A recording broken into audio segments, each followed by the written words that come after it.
Hello, everyone. Welcome back to another horrific review. Uh, Seems to be hit and miss with these movies, but glad to say we're not going to have a repeat of last night. So today we're here to talk about Glorious, just recently released there in Shudder. I really enjoyed this one, so I'll try and give as little in the way of spoilers as possible, give an overview of it. But unlike last night's rant, if I hate a movie, I'll go into it and I'll not care if I spoil it and explain why. But this one's actually really good. It's a lot of fun. So essentially, what you have, it's centered around. There's only like 5 cast members in total in this. It centers around 2 main ones, which is Wes and Gat, the entity. You can see that from the trailer. Starts off very strange and vague.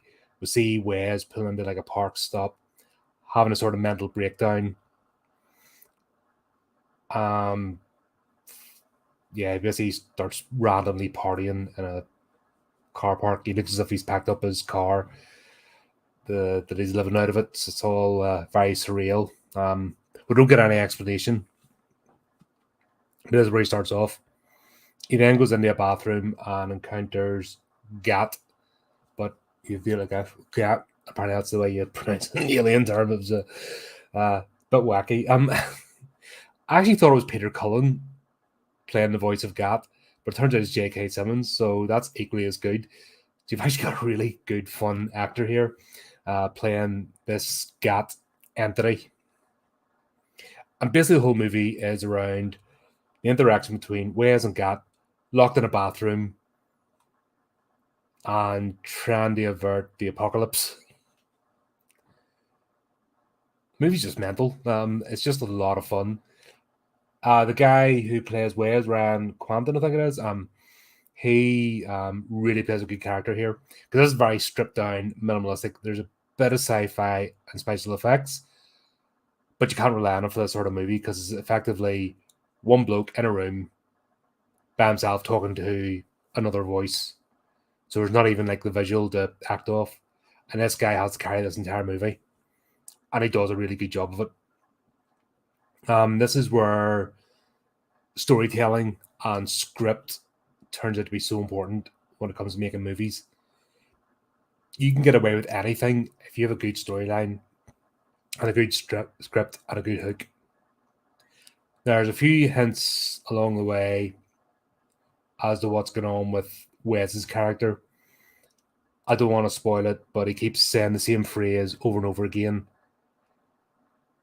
And he's talking about so at the start he encounters a random character called Sharon, who just hanging out, and then God, what does she tell? Yeah, he tries to get a chocolate bar out of a vending machine, and she helps him out with that, and then she disappears. That's the end of her character. And then the rest of it is in the bathroom.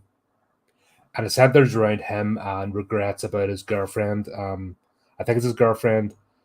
They don't say whether they're married or not. They kind of do flashbacks into their life, but flashbacks basically surrounding Brenda and his relationship. So what we're getting from the story is him and Brenda are no longer together. He's on his own. The disheveled state he's in the car means he's living rough, and that's a whole kind of vibe.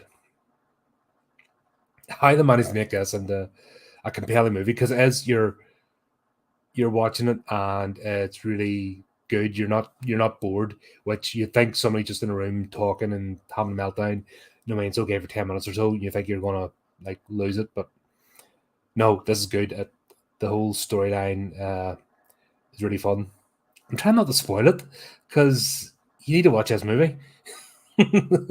You do. You need to give it a try and get the major plot points. But essentially, Gat is trying to prevent the end of the world, and Wes is the only person that can help him do it. That's his crux of the storyline. And Gat is trying to convince Wes to do the thing that he requires to make it happen. It's going to cause pain and discomfort to Wes, so he doesn't want to do it. And then they go back, go back reflecting. It's a cosmic horror. That's is a good example of a cosmic horror, and it's got the magenta colors and all that just you associate. So you've got that kind of cosmic vibe to it. Like Color Out of Space and all those type of movies, you've got that kind of disturbing vibe. There's a bit where you can just see how cheap the sets are, where Wes hits the door with something. I'll not tell you what because I don't want to, like I said, I don't want to spoil it. But he hits the door with an item, and the whole wall, cardboard wall, wobbles. And it just shows for that brief instant how cheap the sets are to make this movie. Because obviously, yeah, they use a bathroom initially, but then the whole set, because of the stuff that has to happen, is a stage. And then we start to delve into the story of what happens between Wes and Brenda, and Wes's backstory and why he's in the position he's in. And then that gets revealed, towards the end when everything's about to come to a close. Essentially, GAT is the creation of a higher entity, and the higher entity is going to wipe out the world. That's where it goes. God, it's really hard not to spoil this movie. It's a really simple plot. You know what I mean? It's not overly complicated, but there's enough depth in it to keep you gripped. This was released in Shudder, which really starting to so hit and miss. They go through like dry spells of nothing or absolute rubbish, and then they seem to bring out a whole slew of good movies, and then they seem to dip again. It'd be nice if Shudder was a bit more consistent with the releases. For the price of it, it's still a decent enough platform. I'm trying to delve into it more because it's something I've neglected. Even you're paying for something and you don't keep up to date with it. They've started to do more of the documentaries and stuff about horror, which some are interesting. Well, some of the older ones, because I'm not a big documentary person, so it's taking a minute to start getting into them. I might start including those and talking about them in this series.